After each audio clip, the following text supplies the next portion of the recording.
Reports say that Barack Obama has acquired a couple new residences to move his family to after he leaves the White House. One of those residences, they say, is in Washington, D.C. According to reports, that is being leased, and that's where they will stay while his daughter finishes high school. But he's also acquired another property, according to reports, in a place called Rancho, Mirage, California. The question is, why does he want to move to that city? Well, we could say, it's known for its plush golf courses, so it makes perfect sense. Fact, his daily routine probably won't change a whole lot from what it was in the White House. But there is a problem that I see with him moving to Rancho Mirage in California. And the problem is, keeping in mind that Barack Obama, like all left-wing lunatic Democrats, are forever harping on the evils of segregation and the importance of racial integration. And they keep telling us that diversity is our strength, and we should be just as diverse as we possibly can. By the way, I got no problem with diversity. I've got no problem with integration. I have no problem with multiculturalism. I do have a problem with government force. I have a problem when the government forces us to be multicultural, forces us to be integrated, forces us to abandon our freedom of association. I used to call it right of association. Now I call it the freedom of association, because we should be free to associate with whomever we want to, with whomever. I don't even know if that's good grammar, but it sounds good to me. Okay, let's take a look at the demographics of Rancho Mirage. This is a screenshot at Wikipedia, which, as you know, is a very reliable source. But actually, I think we can depend on this because it's based upon the 2010 United States Census report. And according to this report, according to the census report, Rancho Mirage has a population of 17,210. I say has, I'm basing this on 2010. Obviously, it's changed some since. But let's assuming that nothing has changed, just to make it easier. Of the 17,218, how many of those are white people? Well, the report says 15,267 of them. That is what we call a majority. That is what most people would call white-topia. May not be 100% white, but it's pretty close to it, 88.7%. That is what I would call a Jim Crow neighborhood. Basically, it's segregated, not by government force, but it's mostly segregated. Why would Barack Obama, an advocate of diversity as our strengthism, want to move to a city that is virtually white? The answer is because he's a hypocrite. Like everybody, he likes to be around white people. I don't see anything wrong with that. But I do have a problem with the hypocrisy. Why doesn't he move his family to a black housing project and help out those poor people? According to the demographics, the white population is comprised of 80, I should say the population is comprised of 88.7 white people, 81.7% non-Hispanic white. How many Negroes are in Rancho Mirage? Can I say Negro?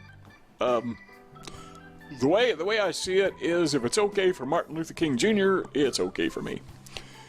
A lot of people don't like that, but they keep changing it. I can remember when Negroes were Negroes back in the 60s. I can actually remember the march, that Martin Luther King Jr. had on Washington, and it was a big deal, and you never saw so many black people in one place outside Africa. I can remember that being broadcast live on television back whenever it was, 1960-something.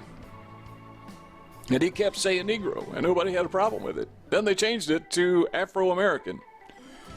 Then they changed it to African-American. And I don't know what they're going with now, but I thought black was pretty good, because it's just one syllable. Makes it easy for lazy people like me to say it. 256 African Americans, black people, live in Rancho Mirage. Again, we're assuming that nothing has changed since 2010. Well, once the Obamas physically move in, that will change to 260 black people, Negroes, African Americans, Afro-Americans, whatever you want to call them. No wonder they have an identity crisis. They don't even know who they are.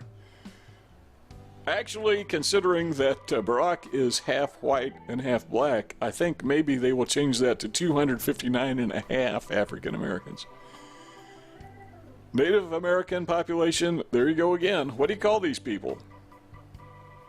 We used to call them Indians. They said that's racist. Then they started calling them Native Americans.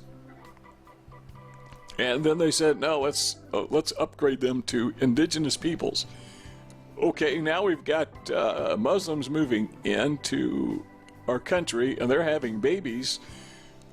Are those Muslims born in America indigenous peoples? I think what's going to have to happen is the liberals are going to have to think up a whole new term and redefine all of us.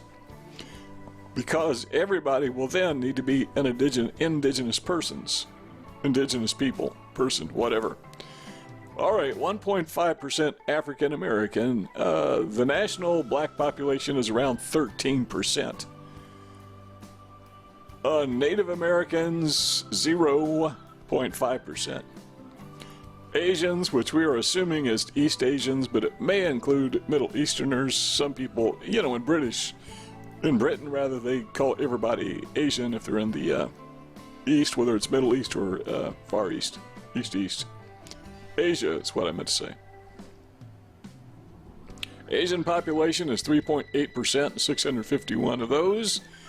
Pacific Islanders, 0.1%, and from other races, 3.5%, 598. Kind of boring statistics, I know, but the point of all this is that liberals are hypocrites. They want the rest of us to be diverse, they want the rest of us to be racially integrated, and I have no problem, again, with racial integration. I have a problem with government force. I have a problem with government telling me what to do, telling me who I have to associate with. I believe in freedom of association. I also have a problem with the blatant hypocrisy. Remember, Roger Moore lived in, the movie producer lived in Traverse City, Michigan. Look up the demographics of Traverse City sometime. It's basically, I think it's whiter than this Rancho, whatever it is, Rancho Mirage. Yet he would harp on racism. There he was, smack dab in the middle of all-white Jim Crow city. Actually, he was not smack dab in the middle of it. He actually owned somewhat of a mansion on a lake near Traverse City, Michigan, but it was a Traverse City address. What about Joe Biden? Look up his address sometime. He lives in a town in, I can't remember the name of it, in Delaware. It's all white. I mean, it has a few token, can I say Negro again? Negroes living in a city. What about Bernie Sanders? I like to bring this out every time I have an opportunity. He lives in Vermont, where he espouses his anti-racism. Vermont is the second whitest state in the country, second only to West Virginia. So the point of all this is these people are abject hypocrites, including Barack Obama. After he leaves the White House, he's not moving to a black neighborhood where he can spread around his millions of dollars of privilege. He wants to move in with white folks. He doesn't care about diversity anymore, only when it helped get him elected president. I guess we could say that in the end, that Barack Obama is abandoning black people. If you like this video, give it a thumbs up. Don't forget to share it on social media. There is a button underneath the video that says share. That's what that means. You can share this on Facebook, Twitter, other social media, websites. In the lower right hand corner is another button and it says subscribe. If you have not yet subscribed to our YouTube channel, we encourage you to do that. Thousands of people are coming on board, literally thousands every month. We invite you to be a part of that, and also would like to hear what you have to say. So give us a thumbs up and then leave a comment in the comment section below. And tell me, do you think Barack Obama is being a hypocrite by moving into a Whitopian Jim Crow neighborhood? Click the red button to subscribe.